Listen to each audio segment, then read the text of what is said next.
Good morning students, कैसन बा? सब ठीक बा?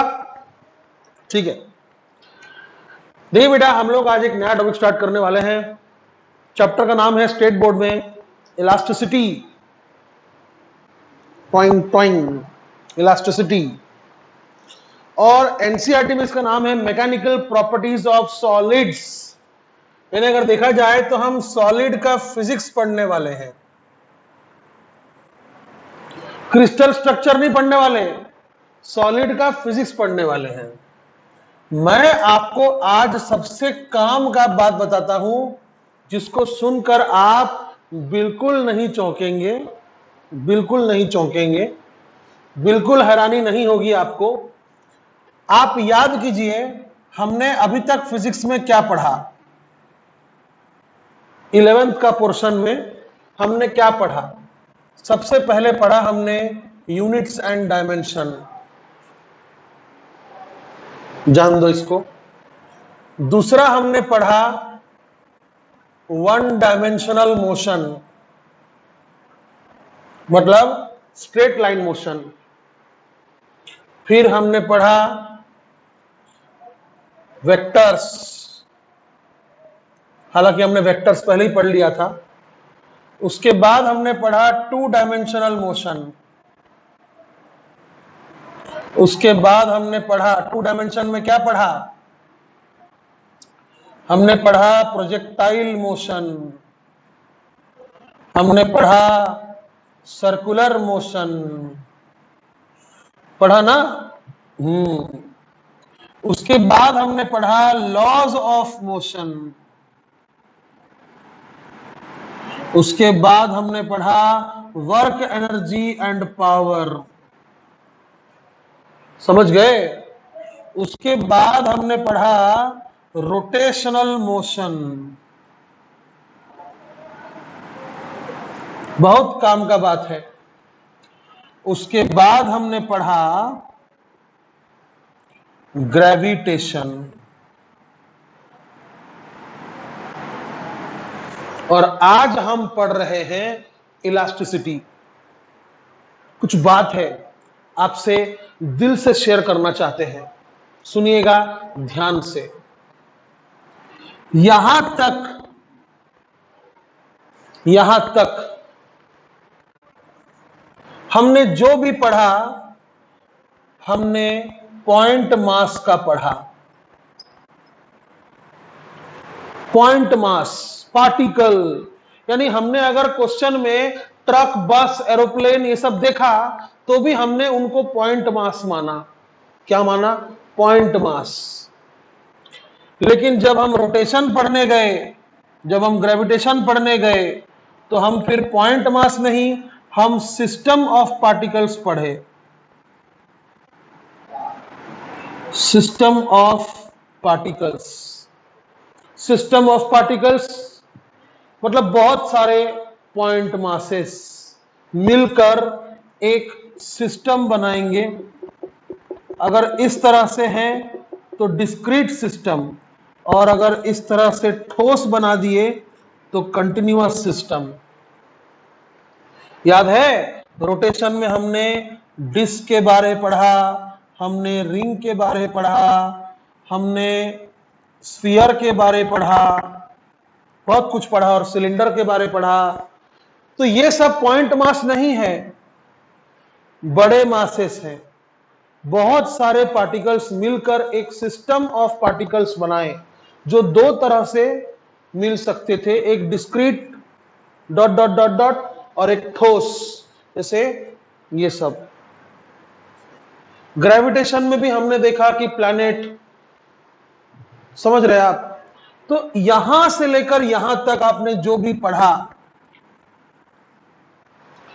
पूरा, चाहे वो सिंगल पार्टिकल के बारे पढ़ा हो या मल्टीपल पार्टिकल्स के बारे पढ़ा हो, आपने उन सॉलिड्स के बारे पढ़ा जो रिजिड होते हैं। समझे मैं क्या बोलना चाह रहा था? यूनिट्स एंड डायमेंशन को छोड़िए, लेकिन उसके बाद, अच्छा वेक्टर्स को भी छोड़ दीजिए क्योंकि वो तो मैथ्स है, लेकिन one dimensional motion, straight line motion, projectile motion, circular motion, laws of motion, work energy, power, ये सब में आपने जो भी पढ़ा किसके बारे पढ़ा? पॉइंट मास, एक सिंगल पार्टिकल के बारे पढ़ा। क्या आप उस पार्टिकल का शेप चेंज कर सकते थे? बताइए, क्या आप जिसके बारे यानी जिस पर आप न्यूटन्स के लॉज लगा रहे हैं, आप जिसका वर्क निकाल रहे हैं, आप जिसका एनर्जी निकाल रहे हैं, आप जिसका पावर निकाल रहे हैं, आप जिसको प्रोजेक्टाइल मोशन में फेंक रहे हैं, आप जिसको सर्कुलर मोशन में गोल गोल घुमा रहे हैं, आप जिसको स्ट्रेट लाइन में चला रहे हैं, क्या आप उनका यानी ट्रक, बस, एरोप्लेन, बॉल, मैन, जो जो पढ़ा आपने, बॉय, जो जो आपने पढ़ा, ठीक है, क्या आप उनका शेप चेंज कर सकते थे? नहीं। रोटेशनल मोशन में आपने जिसके जिसके बारे पढ़ा, disc, ring, sphere, cylinder, hollow sphere, triangular plate, cone, जिसके जिसके आपने बारे पढ़ा, क्या आप उनका शेप चेंज कर सकते थे? नहीं। ग्रेविटेशन में आपने जिसके बारे पढ़ा, प्लैनेट्स, स्टार्स, सैटेलाइट्स, क्या आप उसका शेप चेंज करते थे? नहीं। यानी आपने अभी तक जो पढ़ा वो सब रिजिड सॉलिड्स थे। रिजिड का मतलब क्या होता है? Shape and size not changeable. यानी आप कोई फाइनाइट फोर्स लगाकर, यानी आप सोचिए, मैंने आपको बोला कि एक टेबल पे मैं एक ब्लॉक रखता हूं और फोर्स ऐसा लगाता हूं, तो क्या आपने अपने मन में ऐसा सवाल उठाया कि सर अगर टेबल टूट गया तो? अगर मान लीजिए मैंने इस पर फोर्स लगाया तो आपने कभी बोला कि सर अगर ये ब्लॉक बेंड हो गया तो? यानी फोर्स लगा रहे, ब्लॉक चपटा हो गया तो? नहीं। आपने ऐसे पार्टिकल्स के बारे पढ़ा जो रिजिड होते हैं, यानी जिसका शेप एंड साइज चेंज नहीं हो सकते। यानी रिजिड का मतलब क्या होता है? You can not change the shape and size, you can not change the shape and size of rigid bodies. But is it practically possible? क्या मैं इसको बहुत सारा फोर्स लगाऊंगा और ये लकड़ी का टुकड़ा टूटेगा नहीं? ये अगर मान लीजिए मेटल का ब्लॉक है तो चपटा नहीं होगा? समझ रहे आप किसी चीज पर बहुत ज्यादा अगर फोर्स लगाएंगे तो क्या उसका शेप चेंज नहीं होगा? होगा। बट पहले हम अज्यूम करते थे कि हम इतना फोर्स नहीं लगाएंगे कि उसका शेप चेंज हो जाए, यानी हम उसको रिजिड मान लेते थे। और आज हम पढ़ेंगे असलियत में दुनिया का ऐसा कोई सॉलिड नहीं है जो 100% रिजिड होता है। Then what is elasticity? समझे? तो इलास्टिसिटी का मतलब क्या होता है? सर समझ गए, इलास्टिसिटी का मतलब होता है जिसका शेप चेंज हो जाए, हम उसे इलास्टिक कहते हैं, और उसके इस प्रॉपर्टी को हम इलास्टिसिटी कहते हैं। तो सुनिएगा ध्यान से बेटा, इफ द शेप और साइज is या can be changed, then the body is known as elastic body, and this property is known as elasticity। ये सेंटेंस गलत है। मैंने आपको इसीलिए पढ़ाया, अच्छे से पढ़ाया, ताकि आप समझो कि शेप एंड साइज जिस चीज का बदला जा सके उसे हम इलास्टिक बॉडी नहीं कहते हैं। पहले तो मैंने आपको समझा दिया कि आज तक जो आप पढ़ रहे थे उनका शेप एंड साइज बदला ही नहीं जा सकता, तो सवाल तो वही खत्म हो गया। जिनका शेप एंड साइज आप बदल ही नहीं सकते, जिनका शेप एंड साइज आप बदल ही नहीं सकते, उनके बारे क्या इलास्टिसिटी पढ़िएगा। हम इलास्टिसिटी किसके बारे पढ़ेंगे? जिसका हम शेप एंड साइज बदल सकते हैं। यह बात तो पक्का है कि हम ये प्रॉपर्टी किसका पढ़ेंगे? जिसका हम शेप एंड साइज बदल सके। हम जिसका शेप एंड साइज बदल ही नहीं सकते, उसका क्या इलास्टिसिटी पढ़िएगा? कॉमन सेंस है ना। तो इलास्टिसिटी हम किसका पढ़ेंगे? जिसका शेप एंड साइज बदला जा सके। बट याद रखिएगा, यह सेंटेंस बहुत इंपॉर्टेंट है, जो कि गलत है।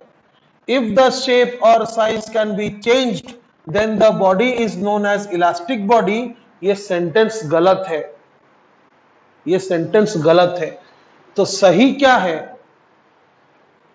सही है, शेप एंड साइज बदलने के बाद अगर आप उसको छोड़ दीजिएगा और वो अपने ओरिजिनल शेप में वापस आ गया, तो हम कहते हैं उसे इलास्टिक बॉडी। समझे? यानी देखिए, एक टर्म है बेटा डिफॉर्मेशन। मीनिंग सिंपल है। डिफॉर्मेशन का मीनिंग क्या है? Shape and size change, shape and size change होना। डिफॉर्मेशन का मीनिंग है शेप एंड साइज चेंज होना। प्रोसेस का मतलब है ना। तो आप किसी का शेप एंड साइज कैसे चेंज करेंगे? कैसे चेंज करेंगे? उस पर फोर्स लगा के। तो उस फोर्स का नाम है, यानी जो force, the force which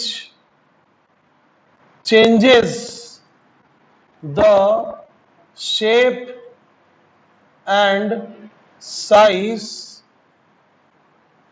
of a body, the force which changes the shape and size of a body, यानी deforms a body, deforms a body,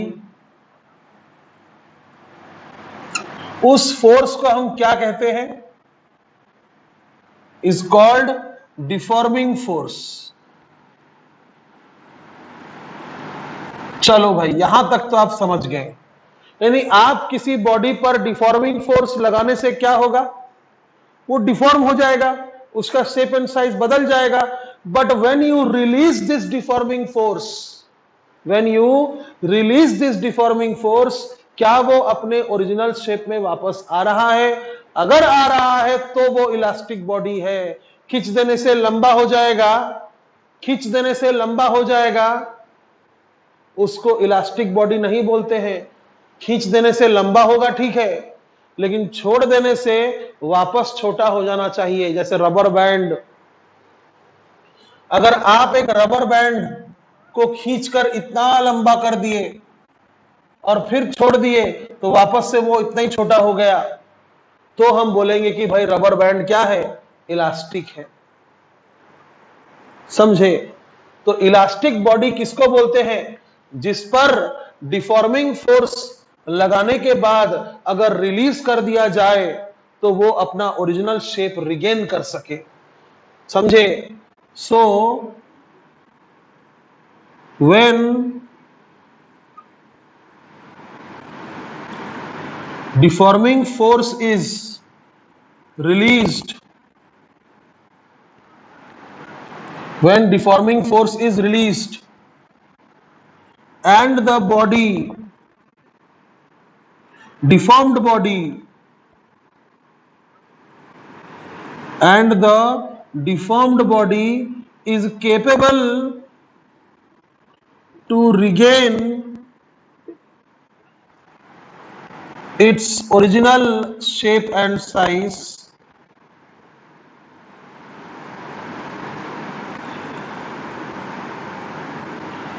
समझे? यानी if deforming force is released, किसी को डिफॉर्म किया और छोड़ दिया, if deforming force is released and the deformed body, यानी जो बॉडी आड़ा टेढ़ा हो चुका था, is capable to regain its original shape and size, then such bodies are known as elastic bodies, and the corresponding property, यानी ये जो चमत्कार वो दिखा रहा है, is known as, क्या चैप्टर का नाम। तो बेटा व्हाट इज इलास्टिसिटी? ना elasticity is the property of elastic body. And what is elastic body? Elastic body वो बॉडी होता है जिस पर डिफॉर्मिंग फोर्स लगाने के बाद अगर डिफॉर्मिंग फोर्स छोड़ दिया जाए तो वो अपना original shape and size regain कर ले। फॉर एग्जाम्पल देखिए, आप लोग रोटी तो बनाए नहीं है, लेकिन अपने पेरेंट्स को आटा गूंथते हुए देखे होंगे। आटा में पानी डाल के गूंथते देखे होंगे ना। दिस इज इंग्लिश में नोन एज डो। समझे? इसीलिए वो लंबा लंबा खाते हैं, हम लोग उसको डोनट बोलते हैं। ठीक है, तो ये डो है, डो। तो ये डो को अगर मैंने ऐसा कर दिया, चुमड़ कर दिया, तो ये ऐसा हो गया। मान लीजिए ये डो को मैंने ऐसा कर दिया, ऐसा, तो ये ऐसा हो गया। अब अगर छोड़ दूंगा तो ऐसा वापस गोल हो जाएगा क्या? वापस गोल हो जाएगा क्या? नहीं। इसका शेप चेंज तो हो गया, लेकिन क्या डिफॉर्मिंग फोर्स अगर मैंने छोड़ दिया तो वापस गोल हो जाएगा? नहीं। इसीलिए ये प्रोसेस, ये इलास्टिसिटी नहीं है, ये बॉडी इलास्टिक नहीं है। यानी ये वन साइडेड प्रोसेस है। ऐसा तो हो गया बट ऐसा नहीं होगा। तो not elastic.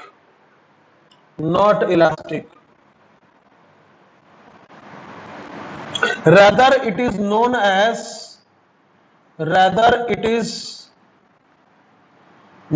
as pilastic body।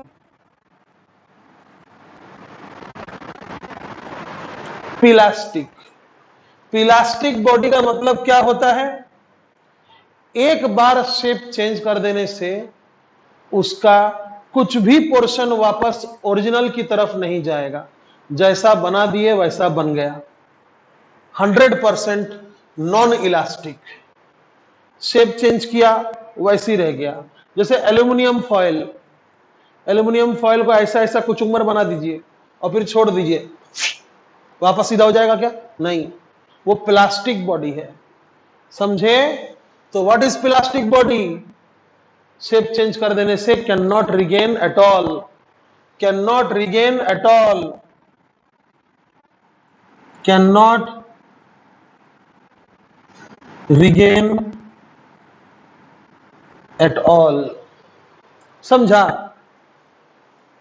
समझा? अब एक प्रैक्टिकल बात हो जाए। देखो, ये सब तो बातें थ्योरेटिकल है, प्रैक्टिकल बात सुनो। प्रैक्टिकल बात यह है, नो बॉडी इज 100% इलास्टिक। याद रखना, कोई बॉडी 100% इलास्टिक नहीं होता है। ये प्रैक्टिकल बात है। बट इस चैप्टर में हम ऐसा अज्यूम कर लेते हैं कि इलास्टिक बॉडी मतलब 100% इलास्टिक। रबर बैंड को खींचने से वापस उतना ही छोटा नहीं होता है जितना तुमने दुकान से खरीद के लाया था, वरना रबर बैंड एक दिन इतना बड़ा नहीं हो जाता। समझे? यानी कुछ प्लास्टिसिटी इलास्टिक बॉडी में भी होता है, थोड़ा ही होता है, हम उसको इग्नोर कर सकते हैं। तो याद रखिएगा, practically no body is 100% elastic. समझे? We will assume that plasticity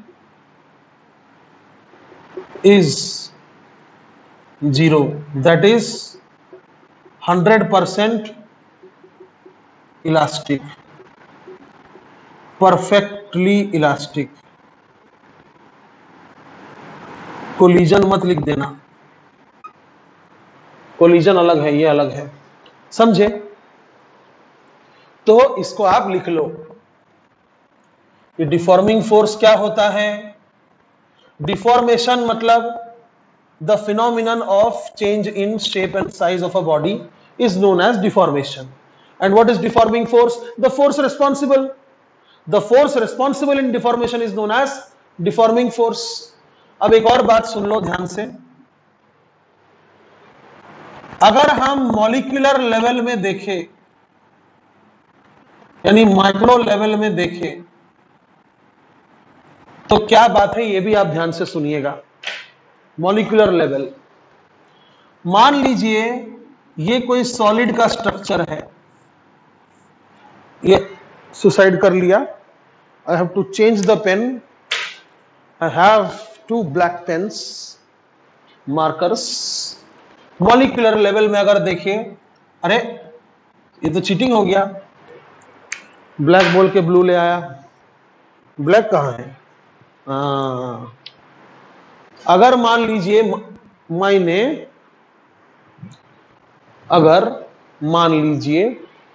मैंने एक बॉडी लिया, किसी भी शेप का बॉडी लिया, तो आप जानते हैं कि बॉडी बनता है, सॉलिड बनता है, मैटर बनता है किस चीज से? मैटर बनता है मॉलिक्यूल्स से, मैटर बनता है मॉलिक्यूल्स से, समझे? एक काम करते हैं, वायर ले लेते हैं, ज्यादा समझेगा। एक वायर ले लेते हैं और उसके अंदर कुछ मॉलिक्यूल्स बना देते हैं। ये मान लीजिए मॉलिक्यूल्स है जिससे वो बने हैं,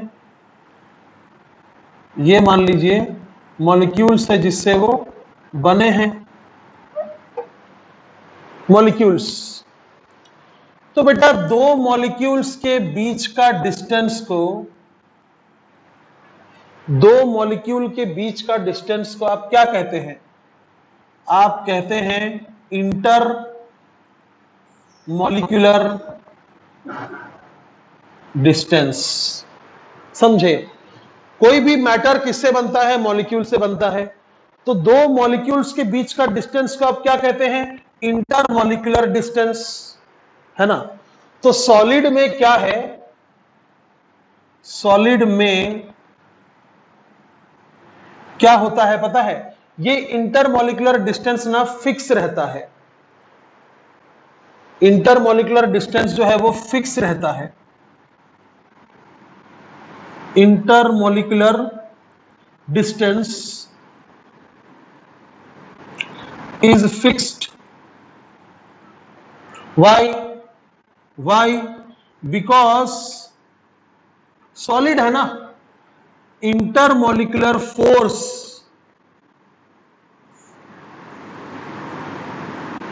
इज स्ट्रॉन्ग। ये तो आप जानते थे, बचपन से जानते थे। सॉलिड का प्रॉपर्टी क्या है ना भाई? बहुत कॉम्पैक्ट होता है। क्यों कॉम्पैक्ट होता है? Why solids are compact? Because intermolecular force is very strong. समझे? हाँ, उनके बीच का डिस्टेंस बहुत कम होता है, इसलिए इंटरमॉलिक्यूलर फोर्स काफी स्ट्रॉन्ग होता है। और इंटरमॉलिक्यूलर फोर्स काफी स्ट्रॉन्ग होता है, इसलिए इंटरमॉलिक्यूलर डिस्टेंस फिक्स है। लेकिन अगर हम इसे फोर्स लगाएंगे, अगर हम इसे इस डायरेक्शन में खींचेंगे,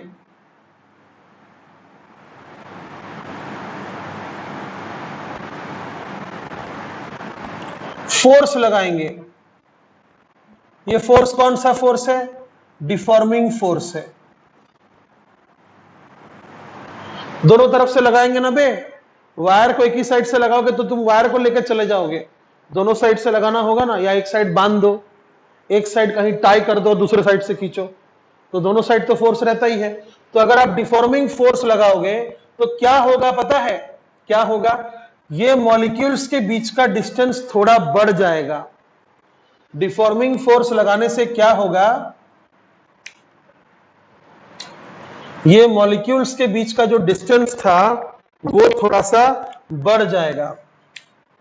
सुनना ध्यान से, वो थोड़ा सा बढ़ जाएगा।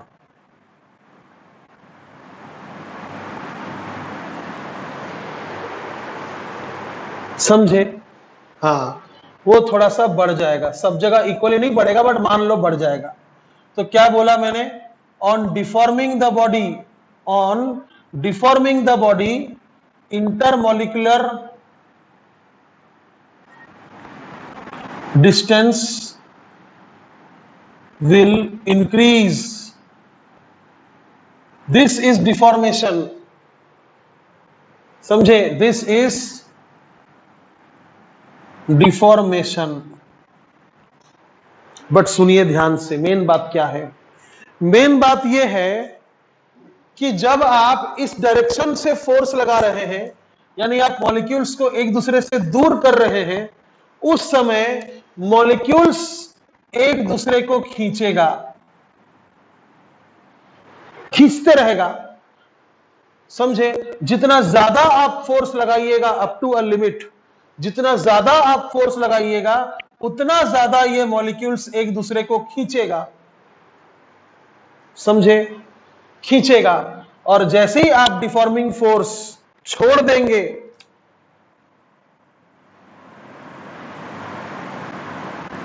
जैसे ही आप डिफॉर्मिंग फोर्स छोड़ देंगे, तो ये जो फोर्स अंदर डेवलप हुआ है, ये जो फोर्स मॉलिक्यूल्स के बीच में पहले से ही था, मॉलिक्यूल्स के बीच में पहले से ही था, वो तो इंटरमॉलिक्यूलर फोर्स है।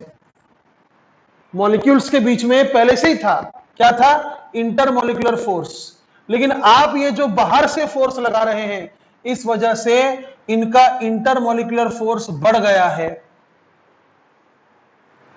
बहुत ज्यादा खींच दीजिएगा तो नहीं बढ़ेगा, लेकिन थोड़ा सा खींचिएगा तो इंटरमॉलिक्यूलर फोर्स इनका बढ़ जाएगा। समझे? इंटरमॉलिक्यूलर डिस्टेंस बढ़ जाएगा तो इंटरमॉलिक्यूलर फोर्स भी बढ़ जाएगा। लेकिन क्या करें, अब ये इक्विलिब्रियम में है, जितना जोर से आप खींच रहे हैं उतना जोर से ये भी खींच रहा है एक दूसरे को। लेकिन जैसे ही आप on releasing the deforming force, on releasing the deforming force, ये जिंदा है, ये जिंदा है, इसलिए मॉलिक्यूल्स वापस अपने शेप में आ जाएंगे। 100% नहीं आएंगे, बट वी विल अज्यूम कि आ जाएंगे। यानी अगर आपने डिफॉर्मिंग फोर्स रिलीज कर दिया तो ये फिर से पास पास आ जाएंगे।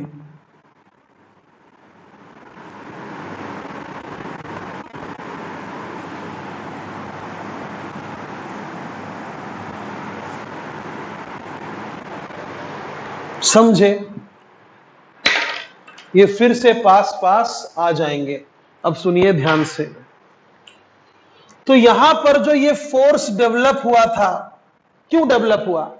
क्योंकि आपने intermolecular force, intermolecular distance change कर दिया। समझे? दो मॉलिक्यूल्स के बीच का डिस्टेंस को आपने बढ़ा दिया, इसलिए अंदर एक फोर्स डेवलप हुआ। सोचो, अगर अंदर ये फोर्स डेवलप ही नहीं होता, ये जो अंदर फोर्स लग रहा है मॉलिक्यूल्स के बीच में, अट्रैक्टिव फोर्स, अगर ये डेवलप ही नहीं होता, तो आप अगर इसे छोड़ देते, रिलीज कर देते, तो मॉलिक्यूल्स वापस अपने जगह में जाता? नहीं जाता। वो आटे में होता है, प्लास्टिक बॉडी में होता है।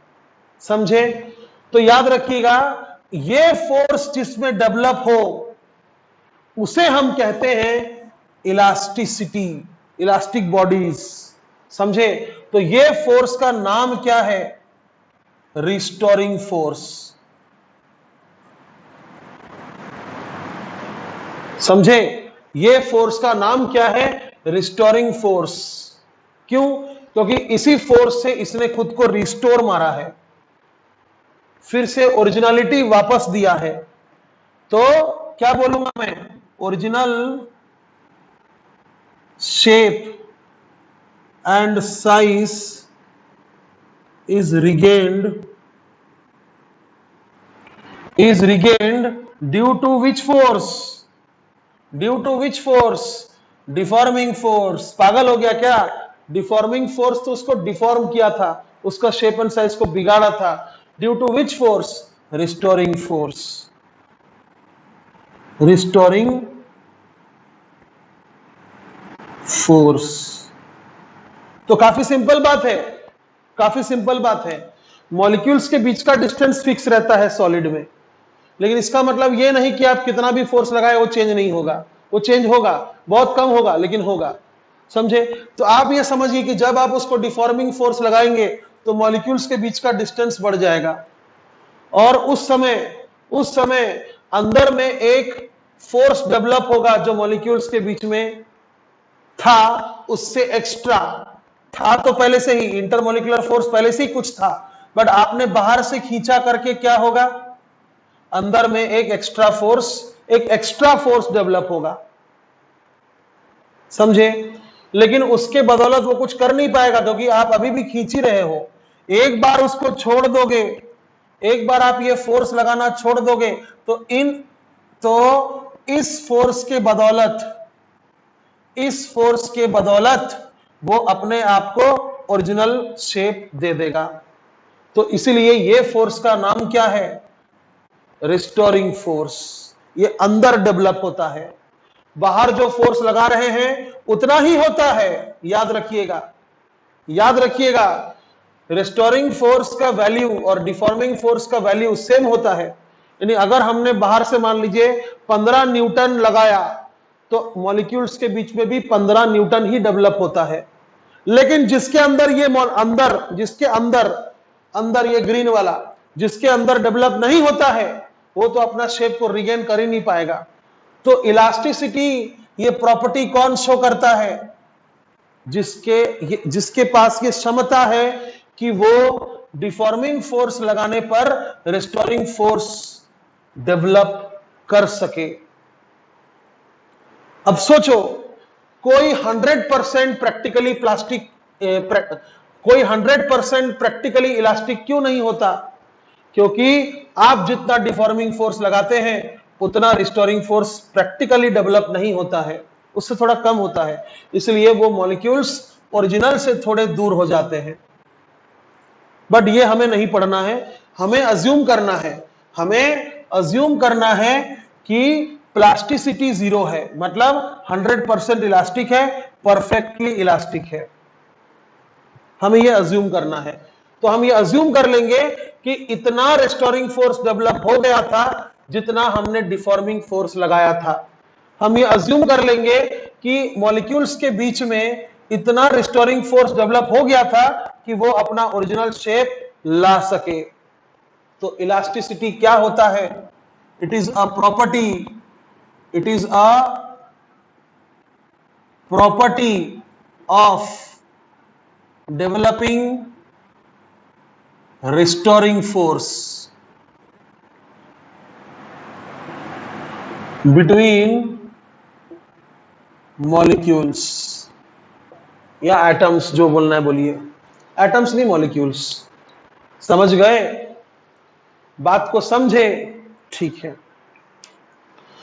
अब सुनिए काम का बात। हाँ, स्टेट बोर्ड में ये सब लिखा है, ऐसा नहीं है नहीं लिखा है, स्टेट बोर्ड में है ये सब, एनसीईआरटी में भी है ये सब, लेकिन डायग्राम बना के नहीं है। सिंपल बोल दिया भाई कि सॉलिड मॉलिक्यूल से बनते हैं, हम अगर बाहर से खींचेंगे तो इंटरमॉलिक्यूलर डिस्टेंस चेंज हो जाएगा और अंदर में एक रेस्टोरिंग फोर्स डेवलप होगा, जिसके बदौलत वो बॉडी अगर इलास्टिक है तो अपना ओरिजिनल शेप रिगेन कर लेगा।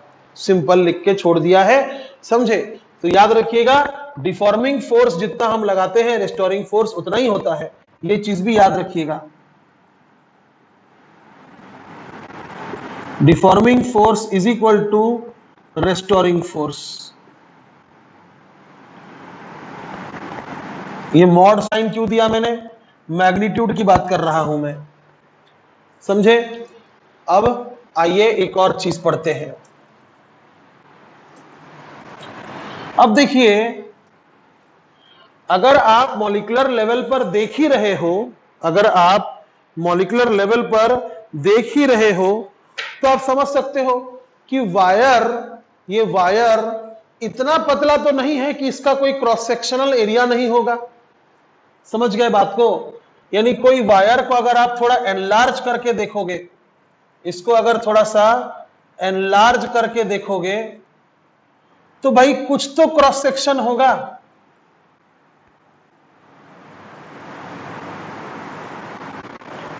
मॉलिक्यूल्स क्या लाइन में प्रेजेंट है? मॉलिक्यूल्स एक वॉल्यूम में प्रेजेंट है, यानी बहुत सारे मॉलिक्यूल्स हैं ऐसे, समझे? ऐसे करके बहुत सारे मॉलिक्यूल्स हैं, समझे? तो ये ऊपर की तरफ क्या लगा रहे थे हम? ऊपर की तरफ क्या लगा रहे थे? ऊपर की तरफ हम लगा रहे थे, यानी बाहर की तरफ हम लगा रहे थे फोर्स। क्या लगा रहे थे ना भाई? डिफॉर्मिंग फोर्स लगा रहे थे। लेकिन अंदर की ओर क्या डेवलप हुआ था? अंदर की ओर क्या डेवलप हुआ था? ये कौन सा फोर्स है ना भाई? ये रेस्टोरिंग फोर्स है। बाहर की ओर कौन फोर्स था?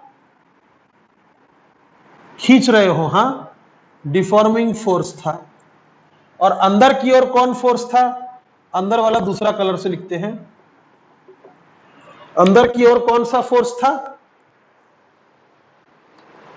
अंदर की ओर था रेस्टोरिंग फोर्स। कोई हड़बड़ी नहीं है, आराम से सीखिए, बिंदास, कोई टेंशन वाली बात नहीं है। तो अंदर की ओर कौन सा फोर्स है भाई? रेस्टोरिंग फोर्स है।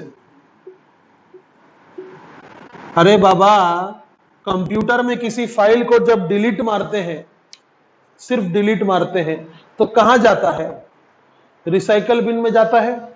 फिर रिसाइकल बिन में अगर आप उसी फाइल पर राइट क्लिक मारेंगे तो क्या आएगा ऑप्शन? रिस्टोर का ऑप्शन आएगा ना। वो बटन दबा देने से वो फाइल कहां चला जाएगा? जहां से आपने उसको डिलीट किया था, रिस्टोर। तो रिस्टोरिंग फोर्स मतलब वो फोर्स जो उसके अंदर डेवलप हो रहा है, उसको, उसका शेप जो आपने बिगाड़ दिया, उसको रिगेन करने के लिए। हालांकि 100% होता नहीं है, बट हम अज्यूम करेंगे कि भाई होता है, 100% होता है, समझे? तो ध्यान से देखिएगा, ये रेस्टोरिंग फोर्स जो है,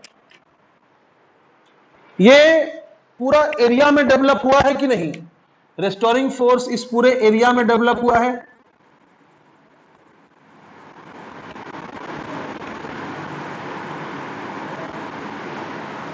आई बात समझ में? This is area, this is area. तो रेस्टोरिंग फोर्स पूरे एरिया में डेवलप हुआ है। तो सुनिएगा ध्यान से, restoring force is developed in the complete cross sectional area, है कि नहीं? रेस्टोरिंग फोर्स जो है, it is developed in the complete cross sectional area, समझे? तो पर यूनिट एरिया रेस्टोरिंग फोर्स पर यूनिट एरिया, अगर रेस्टोरिंग फोर्स पूरे एरिया में डेवलप हुआ है, अगर रेस्टोरिंग फोर्स पूरे एरिया में डेवलप हुआ है, तो भाई restoring force developed per unit area,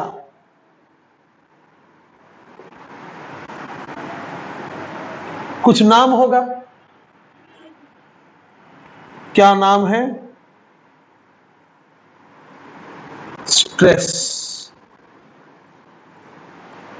mental stress नहीं, बस स्ट्रेस, समझे? तो व्हाट इज स्ट्रेस? इतना तो याद रखिएगा, फोर्स पर यूनिट एरिया क्या होता है? प्रेशर होता है। तो स्ट्रेस का यूनिट वही होगा जो प्रेशर का यूनिट होगा, स्ट्रेस का डायमेंशन वही होगा जो प्रेशर का डायमेंशन होगा, m1 l-1 t-2, ठीक है? लेकिन स्ट्रेस और प्रेशर में डिफरेंस है। स्ट्रेस और प्रेशर में डिफरेंस है। बात को समझिए, मैं समझाऊंगा आपको। ये बॉटल, थोड़ा पानी पी लेते हैं। ओके, ये बॉटल, क्या मैं इस बॉटल को दबा नहीं सकता?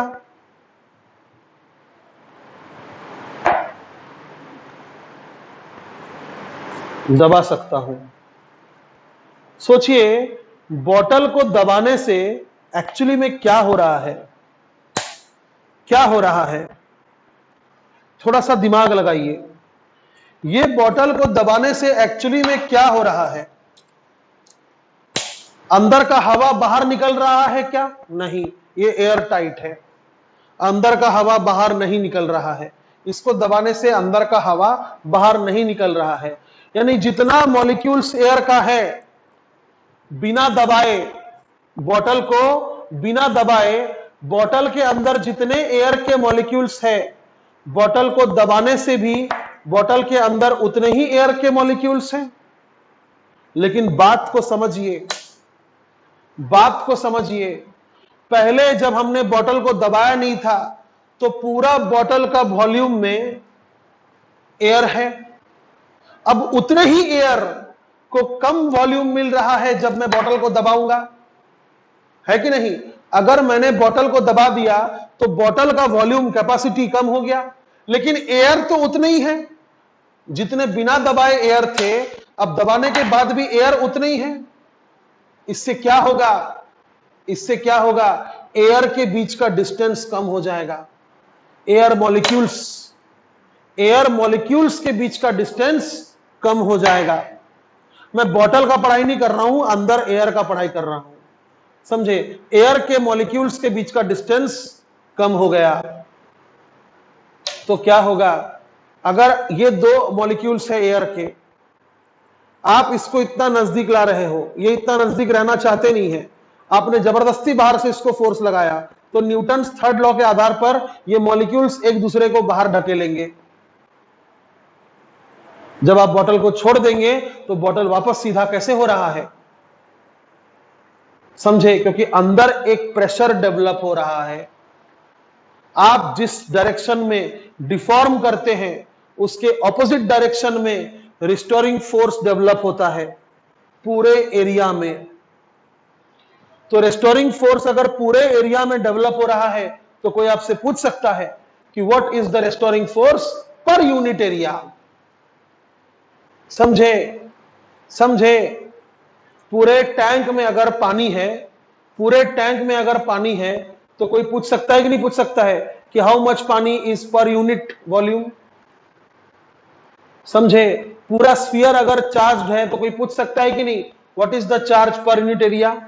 वैसे ही पूरे एरिया में अगर रिस्टोरिंग फोर्स डेवलप हो रहा है तो कोई पूछ सकता है कि what is the restoring force पर यूनिट एरिया। तो उसी को हम स्ट्रेस कहते हैं। हम जो बाहर से लगा रहे हैं प्रेशर, वो प्रेशर है। बाहर से जो हम दबा रहे हैं वो क्या है? प्रेशर है। लेकिन अंदर जो डेवलप हो रहा है मॉलिक्यूल्स के बीच में, जिसके बदौलत वो वापस अपना ओरिजिनल शेप गेन कर रहा है, उसको प्रेशर नहीं, उसको स्ट्रेस कहते हैं। दोनों में डिफरेंस है। हालांकि दोनों का यूनिट सेम है, न्यूटन पर मीटर स्क्वायर, दोनों का डायमेंशन सेम है, यहां तक कि दोनों का फॉर्मूला भी सेम है। बट प्रेशर का फॉर्मूला होता है फोर्स अपॉन एरिया, लेकिन स्ट्रेस का फॉर्मूला होता है रेस्टोरिंग फोर्स अपॉन एरिया। समझ गए? समझ गए बात को? तो रेस्टोरिंग, इसको पूरा लिख लीजिएगा जो जो लिखा है मैंने, ठीक है? चीटिंग नहीं करने का, सब कुछ लिखने का अच्छे से। जितना दिमाग में थ्योरी घुसेगा उतना न्यूमेरिकल अच्छा बनेगा। तो याद रखिएगा, व्हाट इज स्ट्रेस? ना भाई, स्ट्रेस इज रेस्टोरिंग फोर्स पर यूनिट एरिया। समझे? फिर चाहे वो वायर हो, चाहे वो एयर हो, चाहे वो कोई भी चीज हो, डिफॉर्म करने पर मॉलिक्यूल्स के बीच में रेस्टोरिंग फोर्स डेवलप होता है। तो restoring force developed per unit area is known as stress, not pressure. हालांकि इसका ऐसा यूनिट वही होता है जो प्रेशर का होता है, न्यूटन पर मीटर स्क्वायर या फिर पास्कल। समझे? और बड़े बड़े यूनिट्स भी होते हैं, जैसे 1 मेगा पास्कल, जिसका मतलब होता है 10⁶ पास्कल, 1 गीगा पास्कल, जिसका मतलब होता है 10⁹ पास्कल। समझे? बड़े बड़े यूनिट्स भी होते हैं। क्यों पता है? क्योंकि सॉलिड्स को डिफॉर्म करना बहुत मुश्किल है। थोड़ा भी अगर आप उसको फोर्स लगाएंगे तो वो डिफॉर्म हो जाएगा, ऐसा नहीं है। जान लगा देंगे तब जाकर उसका थोड़ा सा शेप चेंज होगा। तो सोचिए, आपने जान लगाया है तो उसके अंदर भी बहुत सारा स्ट्रेस डेवलप हुआ है, बहुत सारा। समझे? जैसे स्टील है, स्टील का डिफॉर्मेशन, पर यूनिट डिफॉर्मेशन करने के लिए कितना रेस्टोरिंग फोर्स पर यूनिट एरिया यानी कि स्ट्रेस डेवलप होता है, पता है आपको? 200 गीगा पास्कल। समझ रहे आप? हाँ, तो स्ट्रेस हो गया।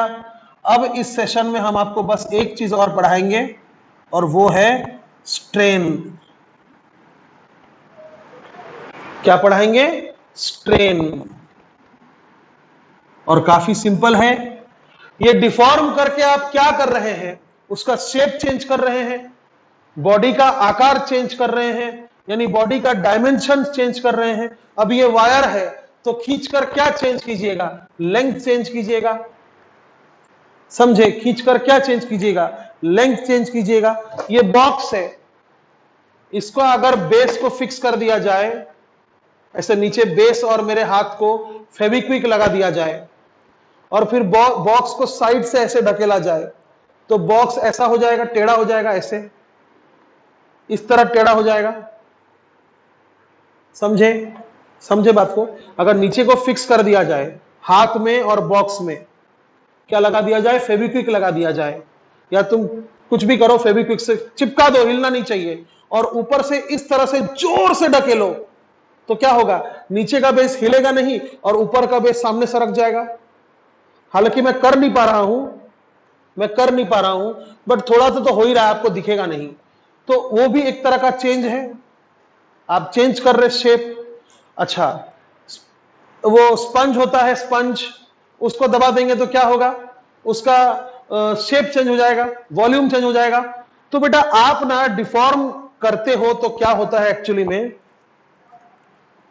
आप जब किसी को डिफॉर्म करते हो तो क्या होता है? उसका डायमेंशंस चेंज हो जाता है। अबे वो डायमेंशन नहीं है M1 L2 T-2, वो नहीं, डायमेंशन, आकार। समझे?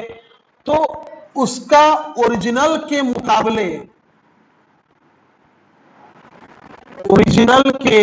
मुकाबले आपने कितना चेंज किया,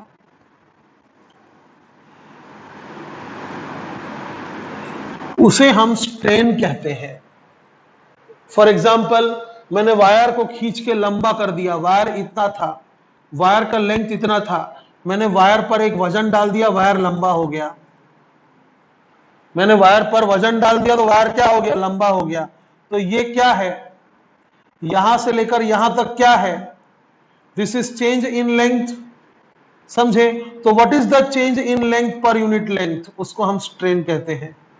तो change in dimension per unit original dimension is called strain.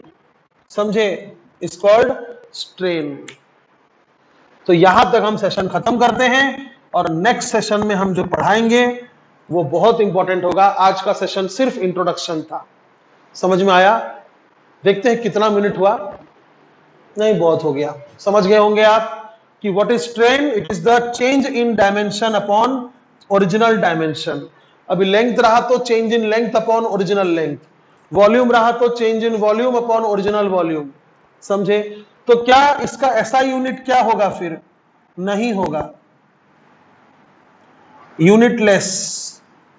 अबे ऊपर भी वही, नीचे भी वही, रेशियो हो गया ना वो। It is unitless, dimensionless.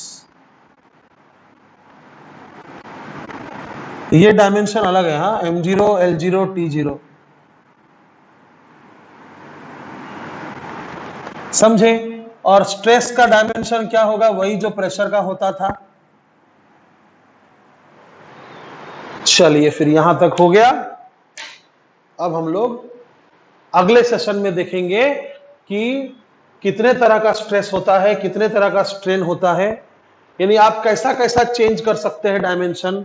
Wire लिए खींच दिए, स्पंज लिए दबा दिए, तो कितने तरह का डिफॉर्मेशन हो सकता है। ज्यादा नहीं, 3 ही है, समझे। और एक बहुत इंपॉर्टेंट हम लॉ पढ़ेंगे, वो अगले सेशन में पढ़ेंगे, ठीक है। अच्छा चलिए, तो तब तक के लिए शब खैर। जय हिंद, जय महाराष्ट्र, जय भारत।